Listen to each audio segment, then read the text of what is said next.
आज की आध्यात्मिक कथा के विषय है माता नर्मदा। हम सब जानते हैं कि नर्मदा नाम की एक नदी मध्य प्रदेश, महाराष्ट्र एवं गुजरात के लंबे मार्ग अतिक्रम करके कांबे के खरी में मिले। पुराण में कहा गया है कि महामुनि मार्कंडेय महाराज युधिष्ठिर को मां नर्मदा की सृष्टि तथा महत्व व्यक्त किए थे। प्राचीन समय में देवादिदेव महादेव निखिल लोक की शुभकामनार्थे माता उमा के संग अदृश्य रूप में ऋक् शैल पर लंबे समय तक विपुल तपस्या में मग्न रहे। उस समय विंध्य पर्वत ऋक् शैल नाम से जाना जाते थे। लंबे तपस्या के कारण शिवजी की त्रिशूल से सप्तदश बिंदु शेद उनकी पैरों पे गिरे। फिर उनकी पूरे शरीर से लगातार शेद पिघलते हुए वो सप्तदश बिंदु के संग मिल के ऋक् शैल पर एक नदी के रूप में प्रवाहित होने लगे। इस नदी ने एक आश्चर्यजनक सुंदर नारी मूर्ति धारण करके अयुत बरस रुद्रदेव की आराधना करने लगी। उनके आराधना से संतुष्ट महादेव एवं उमा जब उनकी परिचय जानने की आग्रह किए तो वे कहने लगे कि मैं रुद्र समुद्भूता हूँ। तब अति प्रसन्न महादेव उन्हें वरदान देने की इच्छा व्यक्त की। देवी ने कहा, जब प्रलय काल उपस्थित हो और सारे चल अचल वस्तुएं विनष्ट होने लगे तब भी मैं अटूट रहूं। हे शंकर, कोई जब संपूर्ण भक्ति भर मुझ में स्नान करे तो वो सारे पापों से मुक्त हो जाए। इस पृथ्वी की सारी तीर्थ पर पुण्य स्नान करके मानव को जो फल लाभ होता है वो मुझ में स्नान करके उन्हें प्राप्त हो। हे महेश्वर, सारे देव देवी, माता उमा एवं आप स्वयं कृपया हमेशा सूक्ष्म शरीर में यहाँ मेरे तट पर निवास करें, यही मेरी इच्छा है। सरिद्बरा की ऐसे दिव्य वरदान प्रार्थना से महादेव अति प्रसन्न होके देवी से कहे, हे देवी, विषम कल्प क्षय काल पर जिनकी देह पतन तुम्हारे उत्तर कूल पर होंगे वे सद्गति प्राप्त होंगे, और जो भक्त मृत्यु काल तक तुम्हारे दक्षिण तट पर रहेंगे वे मृत्यु के पश्चात पितृपुर गमन करेंगे। तुम्हारे प्रार्थना अनुसार ब्रह्मा, इंद्र, चंद्र, वरुण, विष्णु, अन्य साधारण देवगण, माता उमा एवं स्वयं मैं महादेव तुम्हारे उत्तर तट पर हमेशा निवास करेंगे, जबकि पितृगण एवं अन्य सूरगण तुम्हारे दक्षिण तट पर निवास करेंगे। मैं तुम्हें यही उत्तम वर प्रदान करता हूँ। तत्पश्चात महादेव की आदेश अनुसार ये नदी मर्तलोक तथा देवलोक की पातक नाशिनी होने के लिए अपनी यात्रा प्रारंभ करती है। एक अपरूप देव कन्या को अकेली अमरकंटक की पर्वत पर भ्रमण करते देख देव, दैत्य, दानव कामाशक्त होके इनके पश्चात धावन करने लगे। सरिद्बरा इनकी असत उद्देश्य को जान के फिर से नदी के रूप में बहने लगे। देव दानव अचानक आश्चर्यचकित होके देखते हैं कि जल रूपी नर्मदा पर्वत अरण्य को प्लावित करके आगे बढ़ रही है। देव दानवगण भी इनके पीछे पीछे धावित होने लगे। सरिद्बरा पर्वत बाधा को लांघते हुए स्फीत रूप में प्रवाहित होके वर्तमान अनूपपुर जिला पार करके मंडला जिला प्रवेश करती है। सरिद्बरा कुछ दूर तक नदी के रूप में बहती है और फिर मोहिनी कन्या रूप में देव दानव को दर्शन देती है। जैसे देव दानव पास आने की प्रयास करते हैं वैसे वे फिर से जल रूप परिग्रह करके आगे बढ़ जाती है। इस तरह देवी मंडला जिले से जबलपुर, रायसेन, सीहोर, होशंगाबाद होके मध्य प्रदेश से गुजरात प्रवेश करती है। क्षिप्र गति और उच्च गर्जन के संग नर्मदा को प्रवाहित होते देख देव दानव भी डर जाते हैं। क्रम में प्रवाहित होते हुए वे गुजरात राज्य की भरूच जिला की समुद्र तट खम्बाट मोहना पर उपस्थित हुए। उनके ये आश्चर्यजनक खेल देख के शिव और उमा भी समुद्र तट पर प्रकाश होते हैं। कन्या पिता माता को देख उच्छ्वसित होके उनके पास जाती है। देवी को शिव की कन्या जान के देव और दानव लज्जित होते हैं। मोहिश कहते हैं कि तुमने सबको नर्म यानी लज्जा प्रदान किए, इसलिए तुम आज से नर्मदा नाम से जाने जाओगे। ऋक्क शैल से प्रवाहित होके जहाँ नर्मदा सागर से मिलते हैं, इस स्थान को रेवा संगम कहते हैं। अब आगे लेखक स्वर्गीय श्री असीम बरन देव जी की पत्नी के साथ किए गए नर्मदा परिक्रमा की कहानी उन्हीं के शब्द से सुनते हैं। 2008 साल अक्टूबर महीना हम कलकत्ता से बिलासपुर के लिए रवाना हुए। दूरी 720 किलोमीटर। अगले दिन सुबह 7:30 बजे हम लोग बिलासपुर पहुंचे।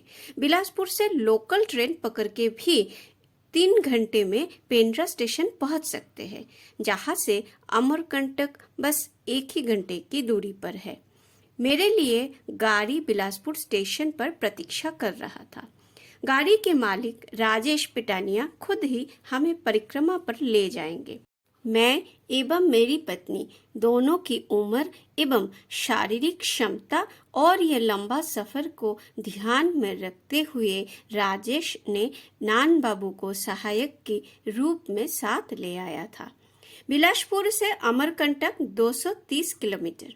ये रास्ता ज्यादातर जंगल के बीच से जाती है। रात यहाँ चीता, हरिन, भालू इत्यादि घूमते रहते हैं। ये सुबह का समय था। स्निग्ध शीतल वायु प्रवाहित हो रहा था। मैं अगली सीट पर, मेरी पत्नी बीच की सीट पर और नान बाबू सारे सामान के साथ पीछे बैठे हुए थे। गाड़ी सीधे जंगल को पीछे छोड़ पहाड़ी के टेढ़े मेढ़े रास्ते से गुजर रहा था। मैं अपनी आंखें बंद करके बैठा था। मेरी पत्नी भी आंखें बंद करके सोच रही थी कि लगभग 3000 किलोमीटर पहाड़ी रास्ता, जंगल, क्या हम ये परिक्रमा संपूर्ण कर पाएंगे? ये सोचते हुए वो मन ही मन नर्मदा माँ से प्रार्थना कर रही थी। जब गाड़ी एक मोड़ से गुजर रही थी, मेरी पत्नी ने देखे कि बाएं तरफ सफेद साड़ी पहने एक औरत एक बड़ा घट हाथ में लिए गले में रुद्राक्ष के माला सहित बराभय मुद्रा में खड़ी है। मेरी पत्नी को लगा कि शायद उन्होंने गाड़ी को रोकना चाहिए। जब गाड़ी औरत को पार करके आगे बढ़ गया, तब मैंने आंखें खोला। पत्नी ने गाड़ी को रोकने को कहा। वो इधर उधर कुछ ढूंढ रहे थे, पर कुछ नहीं दिखा। फिर गाड़ी चलने लगे और हम वक्त के संग अमरकंटक पहुंच गए। 2 दिन बाद फिर वो शुभ घड़ी आया जब मैं और मेरी पत्नी गुरुदेव से आशीर्वाद लेकर राजेश एवं नान बाबू के संग सारे पूजा सामग्री साथ लिए परिक्रमा प्रारंभ की पूजा करने मातृ मंदिर के उद्गम स्थान दक्षिण घाट पर आए। चंद्रमा महाराज घाट पर बैठे और हम दोनों पति पत्नी पूजा सामग्री समेत घाट के अंतिम सीढ़ी पर कुंड के पास बैठे। महाराज जी मंत्र उच्चारण के साथ जैसे जैसे कहते गए, हमने वैसे जल रूपी मां नर्मदा की पूर्ण भक्ति से पूजा किया। पूजा के बाद मां से परिक्रमा की सफलता और हमारी रक्षा की प्रार्थना भी की। फिर चंद्रमा महाराज के कहे अनुसार सफेद जार में कुंड से पानी भर लिए। महाराज जी जार में लाल ओढ़नी एवं माता की छवि बांधकर मंत्र पढ़ते हुए हमें सौंपा। और कहे कि मैंने माँ को तुम्हें दिया। याद रखना, माँ तुम्हारे साथ जा रहे हैं। गाड़ी के सामने माँ की आसन रखना। रोज शाम माँ को साथ लिए ही गाड़ी से उतर के विश्रामागार जाना। रोज सुबह शाम माँ की पूजा आरती करना और सुबह उन्हीं के साथ फिर यात्रा शुरू करना। इन्हें अकेला छोड़ना मत कभी भी, हमेशा साथ रखना। जब पूजा आरती करोगे तब ये ओढ़नी खोल के माँ की छवि बिठाना। पूजा के उपरांत फिर ऐसे ही बांध लेना। रेवा संगम पहुँच के संगम स्थल पर माँ की पूजा करना और यहाँ से आधा जल संगम पर छोड़ना और फिर संगम से पानी भर के डब्बे को फिर पूरा कर लेना।